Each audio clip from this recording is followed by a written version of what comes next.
कुंद कुंद भगवान की, आचार्य गुरुदेव विद्यासागर जी महामुरारी जी की, दरियापक श्रवण मुनि श्री सुधा सागर जी महाराज की, उत्तम शौच धर्म की। हाँ, सबको जनवाड़ी ले लें सभी। 16वां का अब जिनके यहाँ जनवाड़ी नहीं पहुँची हूँ वह ले लेंगे। निर्धूम वर्तिरव वर्जित तेल पूरा।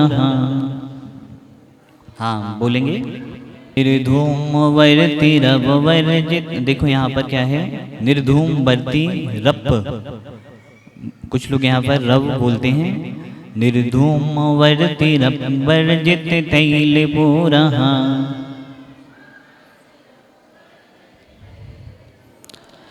कृष्णं जगत्रयमिदं प्रगटीकरोषि।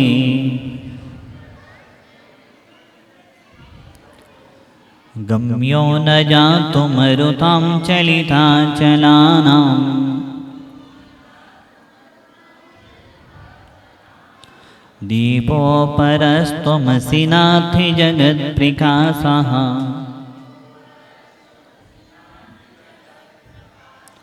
पूरा पढ़ेंगे।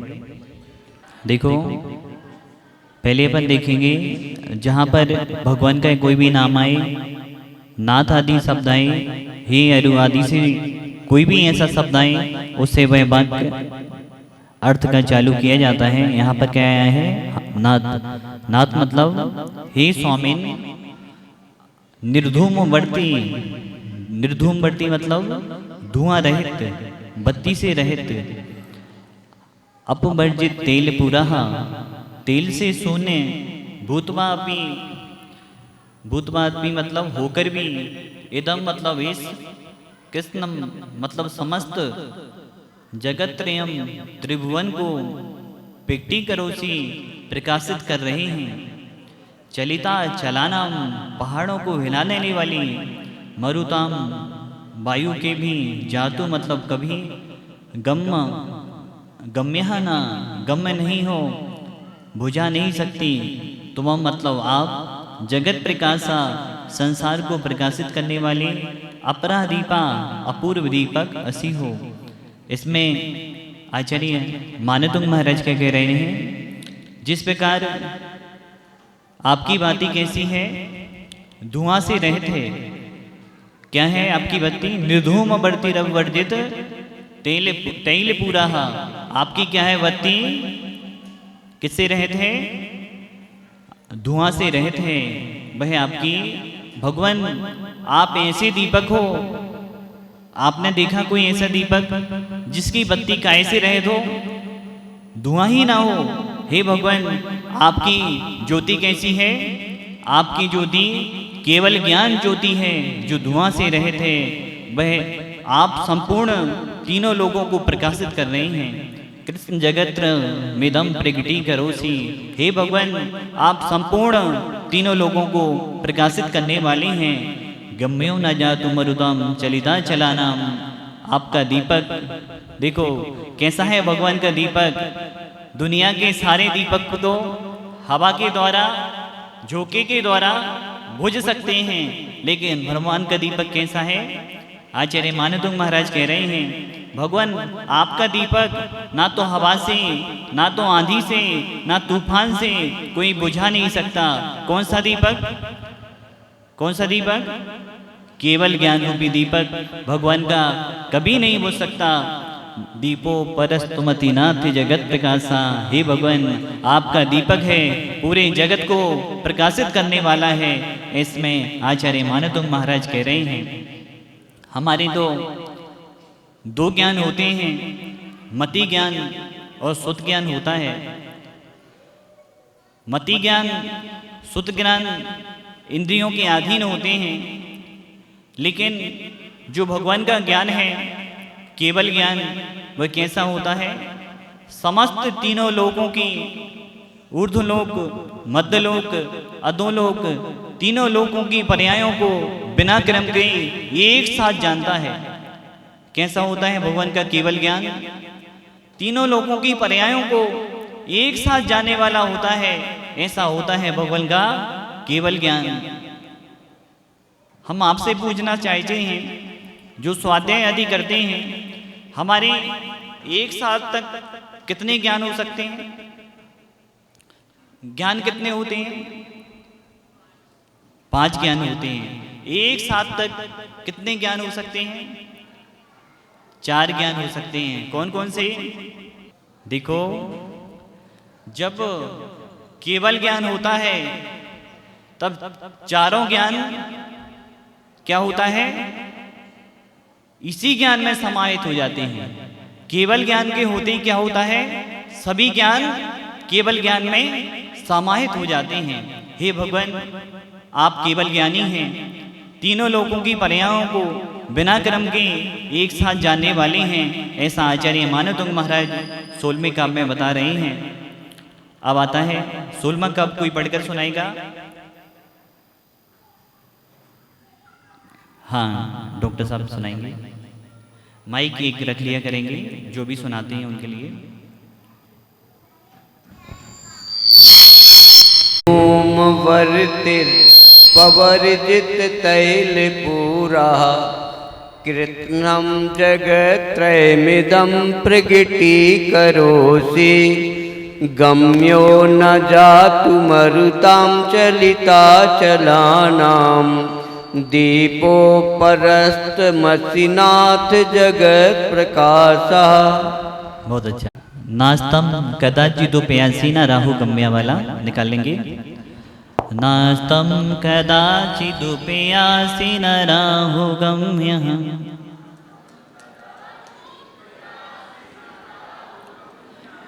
स्पष्टीकरोषि सहसा युगपज्जगन्ति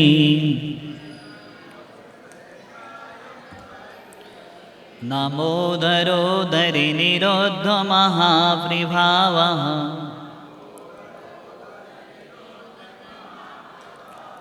सूर्यातिसाहि महिमा से मुनिन्द्र लोके। देखो कितना अच्छा इसमें बताया है। नास्तम कदाचिदुपयासी ना राहु गम्या, पहले अपन अर्थ लेंगे एक एक शब्द का। मुनिन्द्र, देखो इसमें इसके पहले क्या आया था? नाथ आया था ना, नाथ से शुरू किया था। अब मुनिन्द्र मतलब वो भी भगवान है। हे मुनि योगे इंद्र, मतलब अगर किसी को शुरू करना हो कोई भी काम के लिए, तो उसमें अपन देखेंगे या तो किसी भगवान का नाम आया हो या किसी मुनिराज आदि का नाम आया हो, हे के साथ शुरू करके हम उसको चालू करते हैं। मुनिन्द्र मतलब हे मुनियों के इंद्र, तुम कदाचित कभी नास्तम नास्त उपयासी होते हो, न राहु गम्या, न राहु के द्वारा ग्रसे जाते हो, न अम्बोधरोधर, न मेघों के द्वारा आपका निरुद्ध महाप्रभावा, महाप्रभाव निरुद्ध होता है। युगपत एक साथ जगंती, तीनों लोगों को सहसा शीघ्र ही स्पष्टीकरोषि प्रकाशित करते हो। इति इस तरह आप लोके इस संसार में सूर्यातिसाई, सूर्य से भी अधिक महिमासी, महिमा वाले हो। देखो, नास्तम कदाचिदुपयासी ना राहु गम्या, सूर्य उगता है अस्त हो जाता है।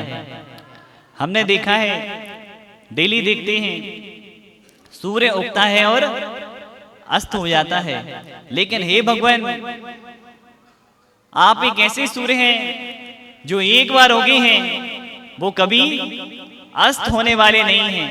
हे भगवान, आप एक बार सिद्धालय में जाकर विराजमान हुए हैं, अब कभी भी नीचे आने वाले नहीं हैं। हे भगवान, जिस प्रकार आपने 4 अघातिया कर्म को नष्ट कर दिया है, हे भगवान, वह द्वारा आपके पास आने वाले नहीं हैं। हे भगवान, जैसा सूर्य उगता है अस्त हो जाता है, लेकिन हमारे जो भगवान हैं वो एक बार जब उगे हैं कभी अस्त होने वाले नहीं हैं। ऐसा कौन कह रहा है? आचार्य मानवतुंग महाराज कह रहे हैं। नामोधरोदर निरुद्ध महाप्रभावा सूर्यातिसाई महिमा से मुनिन्द्र लोके। सूर्य का प्रकाश तो क्या होता है? बादलों से ढक जाता है।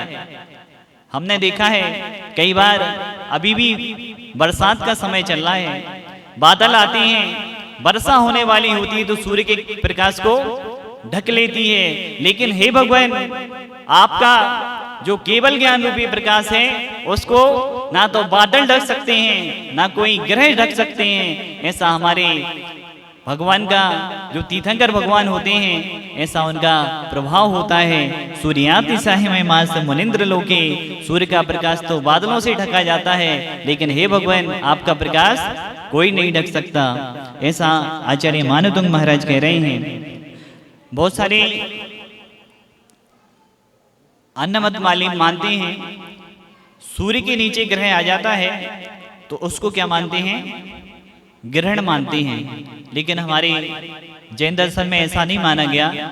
मतलब सूर्य का नीचे ग्रह आना महज है, ऐसा नहीं कि कुछ सूतक आदि लगता है। ऐसा अन्नमत वाले मानते हैं, उनकी श्रद्धा है, अच्छा है, कोई बात नहीं। लेकिन जैन धर्म में इसको नहीं माना गया। कौन सुनाएगा?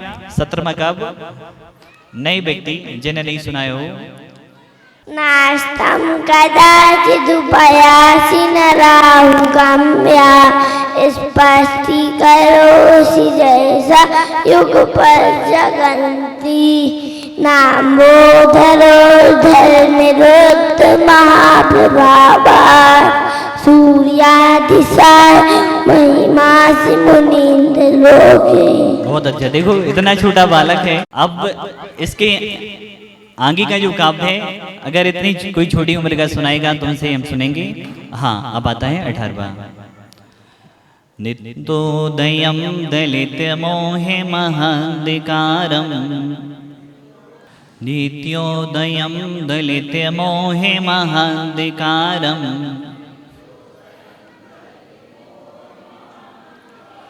गम्यं न राहुबदनस्तनवारिदानम्,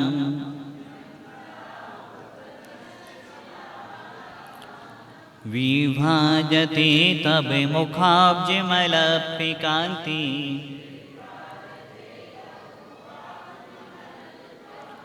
विद्योतय जगत पूर्वे शशांके बिंबम। दाहेदर जगत। देखो यहाँ पर आया है, पहले अर्थ लेंगे। नित्योदयम, हमेशा उदय रहने वाला। देखो भक्तांबर तो एक एक काव्य एक दिन में भी ना पूरा हो पाए, लेकिन 10 दिन का समय कम है, इसलिए हम जल्दी जल्दी कर रहे हैं। नहीं तो एक एक अर्थ में बहुत समय इसमें लगता है। नित्योदयम, हमेशा उदय रहने वाला। दलित मोह महांधकारम, मोह रूपी अंधकार को नष्ट करने वाला। राहु वदनस् न गम्यम, राहु के मुख के द्वारा ग्रसे जाने योग्य। बारीदानम न गम्यम, मेघों के द्वारा छुपाने अयोग्य। अनलप कांति, अधिक कांति वाला और जगत संसार को विद्युत प्रकाशित करने वाला। तब आपका मुखाब्जम, मुख कमल रूपी अपूर्व शशांक बिंबम, अपूर्व चंद्रमंडल विभाजते शोभित होता है। देखो अब इसके पहले क्या बोला था आचार्य मानतुंग महाराज ने? किससे उपमा की थी? सूर्य से। अब किससे कर रहे हैं? चंद्रमा से। नित्योदयम दलित मोहे महांधकारम, हे भगवान, गम्यम न राहु वदनस्त न वारिदानम। जिस प्रकार क्या होता है, चंद्रमा अंधकार को नष्ट करता है। नित्योदयम दलित मोहे महांधकारम, गम्यम न राहु वदनस्त न वारिदानम। हे भगवान, क्या होता है? चंद्रमा अंधकार को तो नष्ट कर देता है, लेकिन वह भी बादलों के द्वारा छिप जाता है। हमने देखा है चंद्रमा के हमेशा रहता है? नहीं रहता। वो भी क्या होता है? बादलों के द्वारा ढक जाता है। हे भगवान, उसी प्रकार लेकिन आपने जो मोह रूपी अंधकार को नष्ट किया है वह कभी नहीं ढकेगा। इसके पहले कल हमने पढ़ा था भगवान का कैसा राग होता है? शांत राग। वीतराग तो भगवान होते ही हैं, लेकिन हमारा उनके प्रति क्या राग होता है? शांत राग होता है। भगवान इतने सुंदर होते हैं, कल हमने उनकी महिमा जानी, लेकिन भगवान को देखकर किसी को विकार आदि भाव नहीं होते। शेर और गाय एक घाट पर क्या पीती हैं? पानी पीती हैं, आजू बाजू बैठती हैं। सभी लोग कैसा राग करते हैं? क्या बताया आचार्य मानतुंग महाराज ने?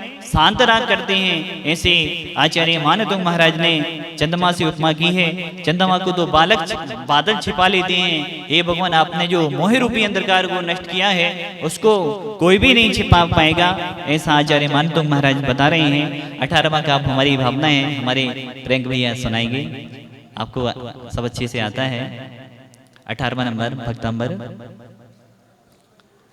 योदयं दलित मोह महांधकारं गम्यं न राहुवदनस्य न वारिदाना विभ्राजते तव मुखाब्जमनल्पकान्ति विद्योतय जगत पूर्व शशांक बिंबम।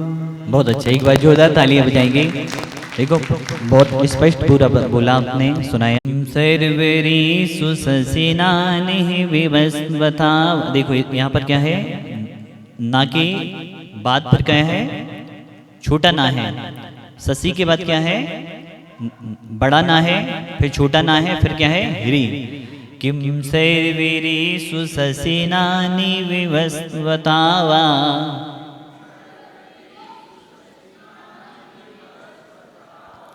ईस्मन्मुखेन्दे दलिते सुतमः सुनाथ।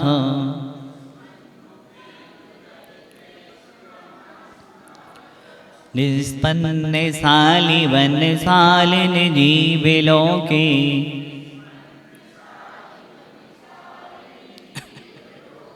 कार्यम किया जलधरे जलभार नम्रहि। से फिर शुरू करेंगे। हे स्वामिन, नाथ मतलब हे स्वामिन, तमसु अंधकार के इस मन मुखेंदु आपके मुखचंद्र द्वारा दलितेषु नष्ट होने पर सर्वरेषु रात में ससिना चंद्रमा से बा मतलब अथवा विवस्वतावा सूर्य से किम क्या प्रयोजन है।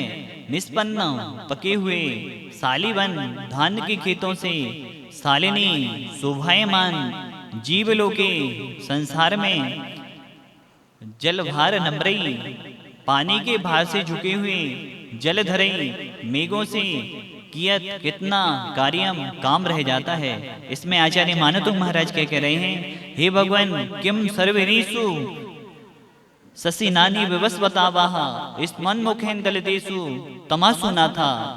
भगवान, जब आप विराजमान होते हैं ना तो सूर्य की जरूरत होती है ना चंद्रमा की जरूरत होती है।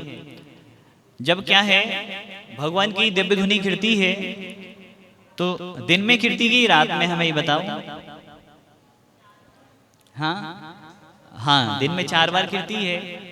कब कब खिड़ती है? भगवान की जब दिव्य धुनी खिड़ती है सुबह 6 बजे, फिर दोपहर में 12 बजे, फिर शाम को 6 बजे, फिर रात के 12 बजे। फिर भगवान रात में कैसे बोल रहे हैं? देखो, हमें तो मना किया गया कि रात में नहीं बोलना, फिर भगवान कैसे बोल रहे? ये तो गलत है। कितने लोग हैं जो इसको गलत मानते हैं। हमें तो निषेध कर रहे हैं, मुनिराजों को निषेध कर रहे हैं। मतलब अपने जो गुरु हैं मुनिराजों को निषेध करते हैं, रात में नहीं बोला, लेकिन भगवान क्या कर रहे हैं? नहीं, वहां भगवान के समूह साइड में दिन रात का भेद ही नहीं होता। जब तीर्थंकर भगवान होते हैं तब करोड़ों करोड़ों सूर्य जो प्रकाश नहीं दे पाते, उतना प्रकाश जब तीर्थंकर भगवान विराजमान होते हैं तब होता है। सोचो, अभी तो हम एक सूर्य का प्रकाश ले रहे हैं, जब करोड़ों करोड़ों सूर्य एक साथ प्रकाश नहीं दे पाते, उतना प्रकाश जब तीर्थंकर भगवान विराजमान होते हैं तब होता है। कैसा दृश्य होता होगा? एक सूर्य का प्रकाश हम सहन नहीं कर पाते। तेज अगर सूर्य का प्रकाश हो दोपहर में, तब क्या हम सहन कर पाते हैं? नहीं कर पाते। जब करोड़ों करोड़ों सूर्य का प्रकाश जब तीर्थंकर भगवान विराजमान होते हैं तो कैसा लगता होगा? हे भगवान, किम सर्वरीसु ससिनानि विवस्वतावा इस मनमुखेन दलितेषु तमासु नाथा। इसके बाद आता है निष्पन्न शालिवन शालिन जीवलोके कार्यम किय जलधरी जलभार नम्रई। जिस प्रकार हे भगवान जब करोड़ों सूर्य आपके प्रकाश के लिए आपके द्वारा प्रकाश दे रहे हों, हे भगवान जब जैसे सूर्य आप हमारे बीच विराजमान हो, जब करोड़ों सूर्य के लिए आप फीका पड़ रहे हो, करोड़ों सूर्य आपके आगे, तब आपके आगे हमें इस सूर्य की क्या जरूरत है? जब भगवान स्वयं हमारे बीच विराजमान हो तो हमें इस सूर्य की क्या जरूरत? और हे भगवान कैसी जरूरत? उसी प्रकार आचार्य मानतो महाराज उदाहरण दे रहे हैं, जिस प्रकार धान के खेत में धान पक चुकी हो और यह पानी गिर रहा हो तो उसके लिए पानी की जरूरत है क्या? नहीं है। जिस प्रकार धान के खेत में धान पक चुकी हो तब पानी की जरूरत नहीं है, उसी प्रकार हे भगवान जब करोड़ों सूर्य रूपी सूर्य आप स्वयं हैं तो मुझे इस सूर्य की जरूरत क्या है? ऐसा आचार्य मानतो महाराज अपने 19वें काव्य में बता रहे हैं। अब आता है 20वां काव्य। ज्ञानम यथा तविभाति कृतावकाशम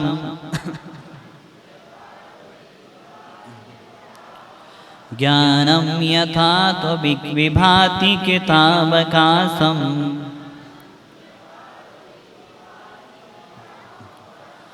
नैवं तथा हरिहरादिषु नायिकेषु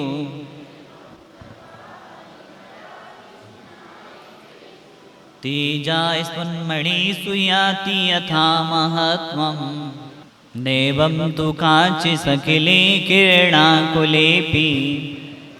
देखो इसमें आचार्य मानतो महाराज कह रहे हैं, सबसे पहले अर्थ देखेंगे कृतावकाशम, अवकाश को प्राप्त, ज्ञानम ज्ञान, यथा जिस तरह तो भी आप में विभाति शोभायमान होता है उस तरह, एवं तथा मतलब उस तरह हरिहरादिषु अन्य जो कुदेव आदि हैं उनमें नहीं होता, नायकेषु देवों में ना विभाति शोभायमान नहीं होता, तेजा मतलब तेज, स्फुरन मणिषु चमकते हुए मणियों में, यथा मतलब जैसे, महत्वम महत्व को, याति मतलब प्राप्त होता है, एवं तथा वैसे महत्व को, किरणाकुलेपि किरणों से भी प्राप्त, कांच सकले कांच के टुकड़ों में ना याति प्राप्त नहीं होता। इसमें आचार्य मानतो महाराज क्या कह रहे हैं, हे भगवान ज्ञानम यथा तो भी विभाति कृतावकाशम नैमम तथा हरिहरादिषु नायिकेषु। हे भगवान जिस प्रकार आप में संपूर्ण ज्ञान है वैसा ज्ञान किसी में भी नहीं है। किसमें नहीं है? हरिहरादि आदि जो कुदेव हैं उनमें भी क्या नहीं है? वैसा ज्ञान नहीं है। हे भगवान जिस प्रकार एक मणि रखी हो और उस मणि में सूर्य का प्रकाश मिलने के साथ अगर जो मणि प्रकाश देगी और एक कांच का टुकड़ा डाल दिया जाए वो प्रकाश देगा, तो सबसे ज्यादा प्रकाश किसका होगा? मणि का प्रकाश होगा। हे भगवान जिस प्रकार आपका ज्ञान है, भगवान का कैसा ज्ञान है? कैसा ज्ञान है भगवान का? संपूर्ण ज्ञान, केवल ज्ञान।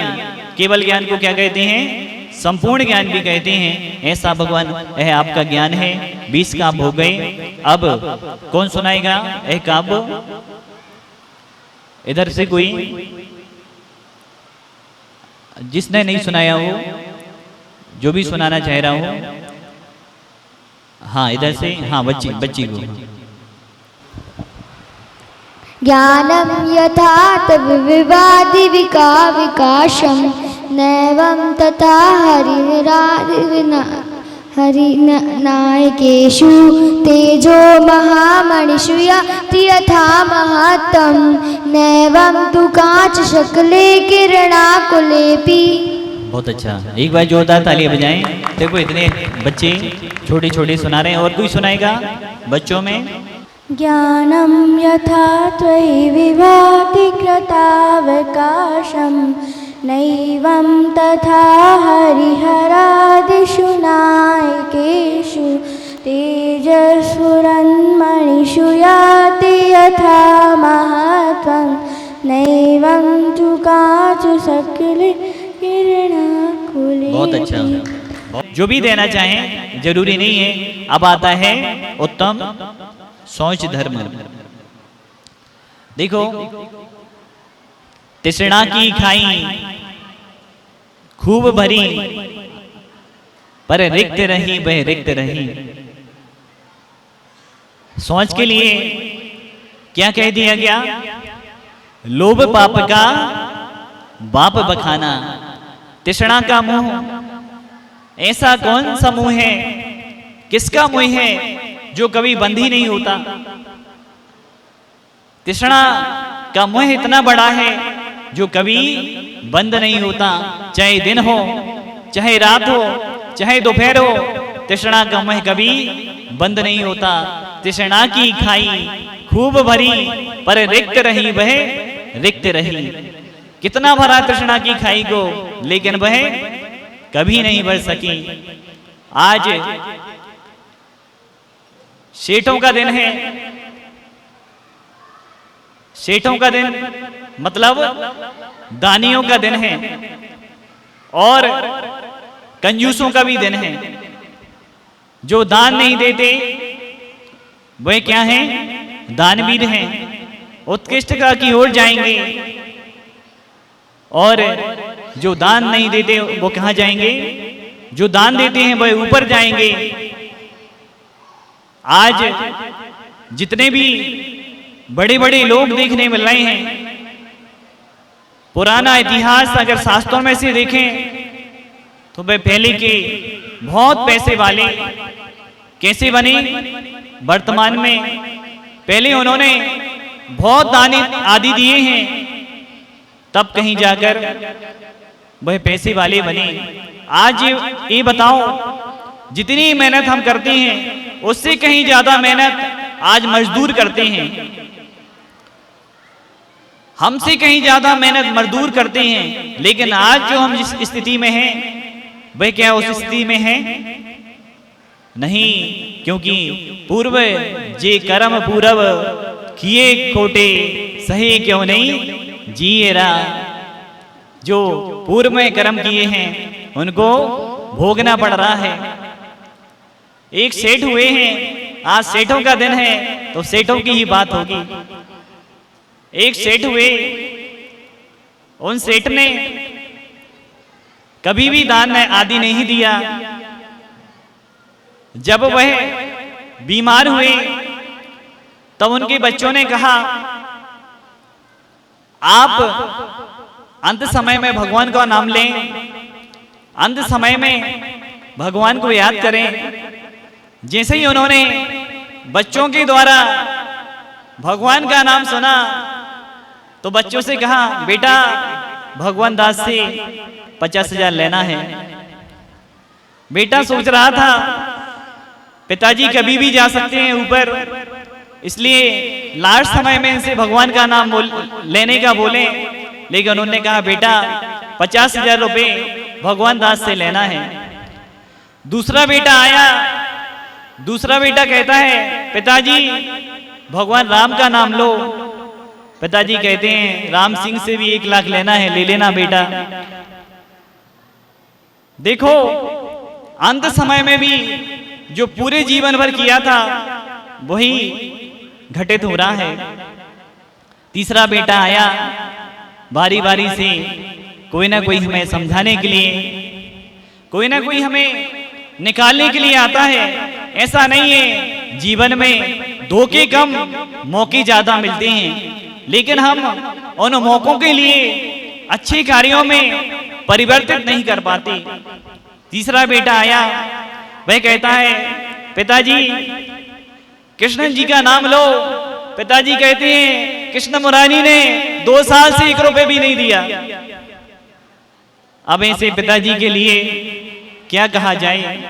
तीनों बेटे पिताजी के लिए कह रहे, भगवान का नाम लो, राम का नाम लो, कृष्ण का नाम लो, लेकिन पिताजी तो कह रहे हैं, उनको तो जिंदगी भर जो किया वही याद आ रहा है। वह पुण्य का प्रभाव था, वह पिताजी बच गए। जैसे ही वह पिताजी बचे, बचने के बाद उनका बहुत बड़ा कारखाना था, उस कारखाने के अंदर पहुंच जाते हैं। कारखाने के जैसे ही अंदर पहुंचे, उसके बाहर बच्चे खेल रहे थे। बच्चों ने खेल खेल में, सेठ जी अंदर थे, बच्चों ने खेल खेल में क्या किया, बाहर से ताला डाल दिया। उन्होंने सोचा कि इस कारखाने का आज कोई ताला दरवाजा खोला छोड़ के चला गया। जैसे ही उन्होंने बाहर से ताला डाला, सेठ जी अंदर थे, वह बच्चे ताला डाल के घर पर गए। जैसे ही वह बच्चे घर पर गए, घर पे उनको कोई नहीं मिला, तो वह चाबी उनने अपने पास रख ली। 7-8 दिन हो गए, घर वाले उनके बाहर। 7-8 दिन के बाद जब बच्चे ने उनके घर वालों को चाबी दी, उनके घर वाले आए। जैसे ही कारखाना खोला गया तो वे सेठ जी का शरीर ऐसा सड़ चुका था, उस शरीर से बदबू आ रही थी। तो वे सेठ जी को निकालकर बाहर लाई, उन सेठ जी को जलाया गया। देखो पुण्य का कैसा अभाव होता है। कभी उन्होंने कुछ दान धर्म आदि किए ही नहीं, उनके लिए जलाया गया। तो अग्नि ने भी स्वीकार करने से मना कर दिया, अग्नि से वह नहीं जले। अग्नि से जब वह नहीं जले तो उनके लिए एक जगह अलग से लिटा दिया गया। उसके बाद एक चीता आया। जैसे ही चीता उस बॉडी के पास आया, चीते के जैसे ही पास आया तो वहां से अंदरंग से आवाज आई कि किस शरीर के किस हिस्से को खाऊं। हाथ को देखा तो उसके अंदर ऐसी आवाज आई, इस हाथ ने कभी भगवान को छुए ही नहीं। पैर को खाऊं, इस पैर ने कभी क्या नहीं किया, भगवान के यहाँ जाकर तीर्थ यात्राएं की नहीं। मुंह को खाऊं, इस मुंह से कभी अच्छे शब्द निकले ही नहीं। मित्रों देखो, जानवरों ने खाना मना कर दिया, अग्नि ने स्वीकार करना मना कर दिया।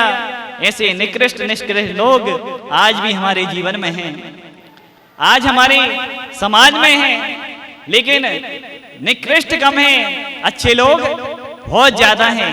आज हमारे जो मंदिर बन रहे हैं, हमें तो गर्व है, हम किसी से 1 रुपए भी चंदा नहीं लेते और बड़े से बड़े मंदिर हमारे ठाट बाट से बन रहे हैं। कभी हमें किसी से 1 रुपए लेने की जरूरत नहीं पड़ती। मंदिरों को तो ठीक है, आज जो सरकार चल रही है उस सरकार में भी 25% अगर हिस्सेदारी है तो किसकी है?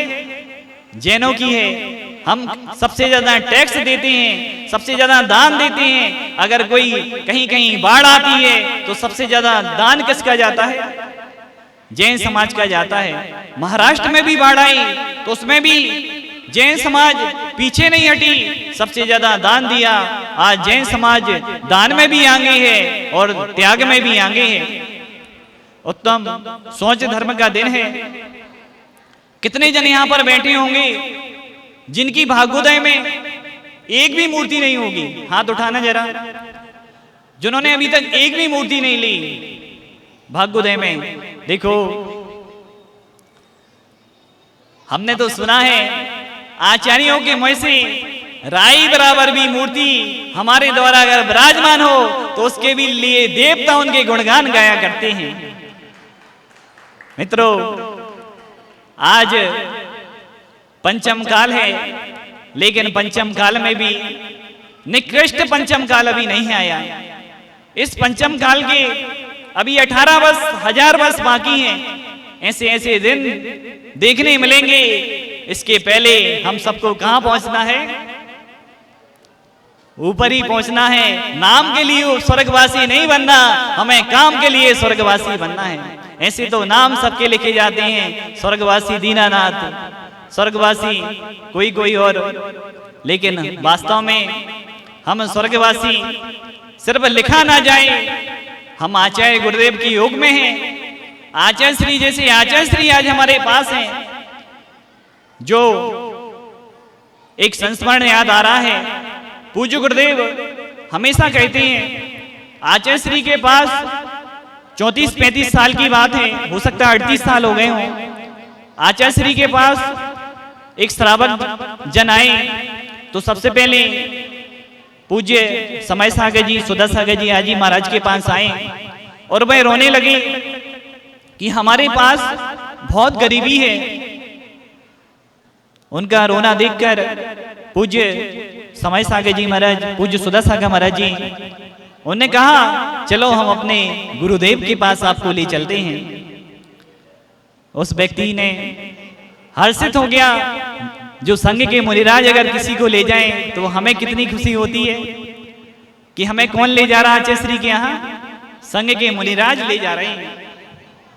मन गदगद था और साधु भी गदगद थे कि आचार्य श्री के पास इनको ले जा रहे हैं तो कुछ ना कुछ इनकी गरीबी हटेगी और बहुत कुछ अच्छा होने वाला होगा। जैसे ही आचार्य श्री के पास ले गए और आचार्य श्री किससे बोला, आचार्य श्री ये बहुत गरीब हैं, इनके पास खाने के भी लाले हैं। तब आचार्य श्री ने एक नजर उठाकर देखा, तब मुनिराजों ने फिर कहा आचार्य श्री इनके यहाँ खाने के भी लाले हैं, ऐसे इनके दिन हैं। तो आचार्य श्री ने कहा दान किया करो। समय सागर जी आजी, सुधा सागर महाराज जी आदि आदि जो महाराज थे, उनका तो दिमाग घूम गया। वो व्यक्ति क्या कह रहा, खाने के भी लाले हैं घर में, और आचार्य श्री क्या कह रहे, दान दिया करो। दोपहर की क्लास हुई। दोपहर की क्लास में सब मुनिराज बारी बारी से खड़े हुए। आचार्य श्री अगर कोई गरीब हो तो उसको कैसा उपदेश देना चाहिए, अगर कोई परेशान हो तो उसको कैसा उपदेश देना चाहिए, उसके साथ कैसा व्यवहार करना चाहिए। आचार्य श्री ने कहा आज बिन मौसम बरसात कैसे हो रही है, ऐसा तो कोई प्रसंग है ही नहीं दान आदि का, ना क्लास में कोई ऐसा विषय आया जो दान आदि का विषय हो। तब आचार्य श्री से कहा, आचार्य श्री ने पूछा आखिर बात क्या है। आचार्य श्री से कहा, आचार्य श्री एक बेचारे गरीब को आपके पास, मुनिराजों ने कहा आचार्य श्री से, आचार्य श्री बेचारे एक गरीब को आपके पास लेकर आए थे, उसने कहा इसके घर में खाने के भी लाले पड़ रहे हैं, आप उससे क्या बोल रहे हैं, दान करो। वो कह रहे हैं हमें घर में खाने के लाले पड़ रहे हैं और आप कह रहे हैं दान करो, कहां से दान करेगा। आचार्य श्री कहते हैं, पूज्य गुरुदेव ने सुनाया था, सुधा सागर जी महाराज ने सुनाते भी हैं। आचार्य श्री ने कहा वाह गरीबों के मसीहा, दुनिया में आप ही करुणावान हैं, मैं तो बहुत कठोर हूं, दुनिया में आपसे ज्यादा करुणावान कोई नहीं है। सभी मुनिराजों से कहा मैं तो बहुत कठोर हूं।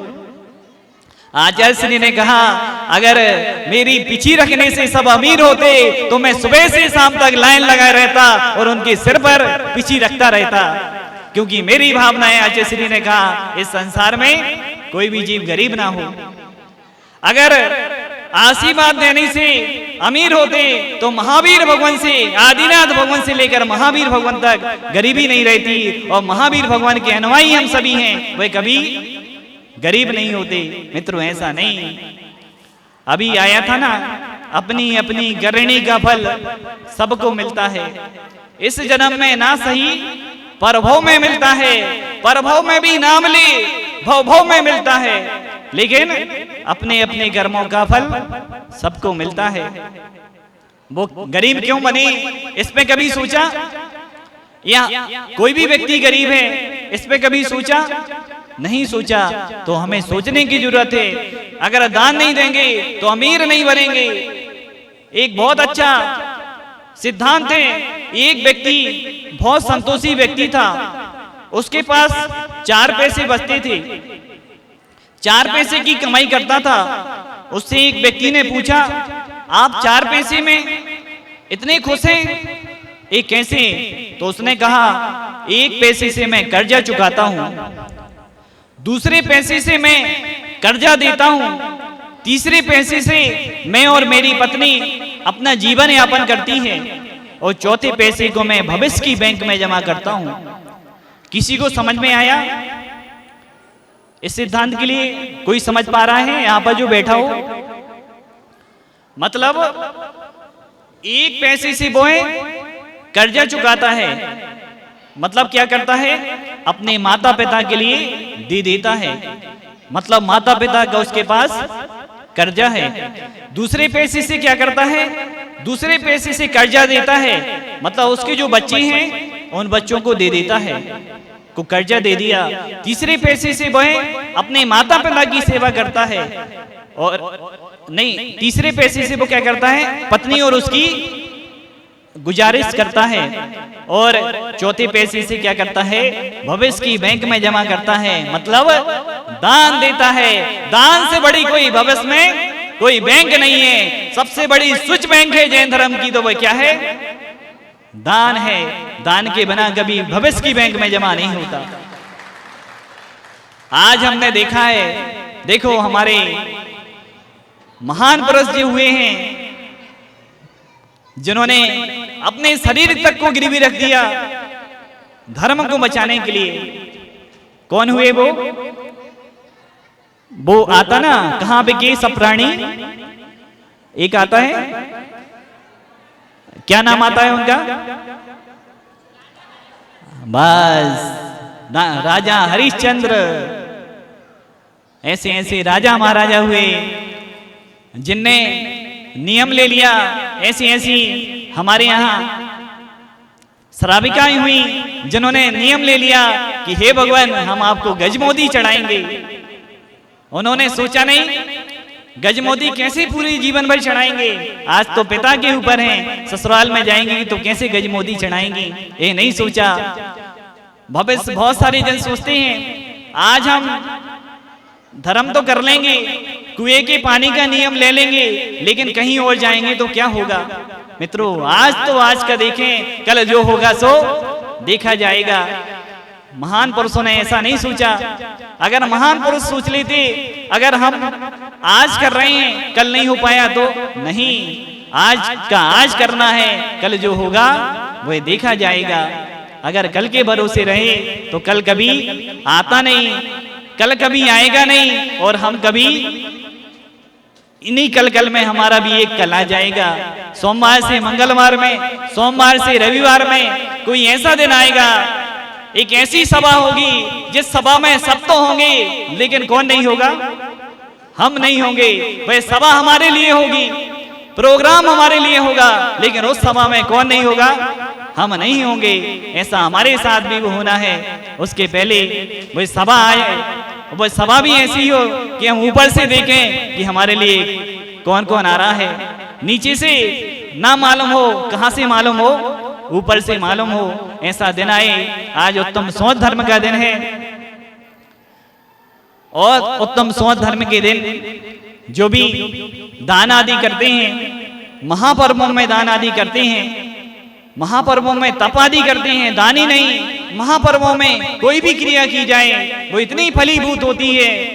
पूज्य गुरुदेव कहते हैं जो 355 दिन में नहीं होता वह 10 दिन में हो जाता है। बहुत सारे जन भक्तामर पढ़ने में शर्मा रहे हैं। मित्रों, आड़म ताड़म कछुना जाड़म श्रेष्ठ वचन परमाणम। हमें ये बता दो, अंजन चोर ने जो भक्तामर पढ़ा, इसमें से कौन सा अक्षर एक है? कोई एक अक्षर बता दो, नमोकार मंत्र का कोई एक अक्षर बता दो जो अंजन चोर ने पढ़ा हो। आड़म ताड़म कछुना जाड़म श्रेष्ठ वचन परमाणम, कोई एक अक्षर मिल रहा क्या? हमें आप लोग बताएं, कोई भी एक आध अक्षर मिलता है क्या? क्या पढ़ दिया? आड़म ताड़म कछुना जाड़म सेठ वचन प्रमाणम, वो सिद्धि हो गई। अरे ऐसा यहाँ पर कोई नहीं होगा। जब भक्तामर पढ़ने खड़ा करें कोई एक शब्द भी ना पढ़ पाए, है ऐसा कोई यहाँ पर? हमें बताओ, कोई ऐसा यहाँ पर है कि भक्तामर कहें कि भक्तामर पढ़ो और एक शब्द ना पढ़ पाए? अंजन चोर ने तो क्या किया, एक भी शब्द नवोकार मंत्र का मैच करके बता दो।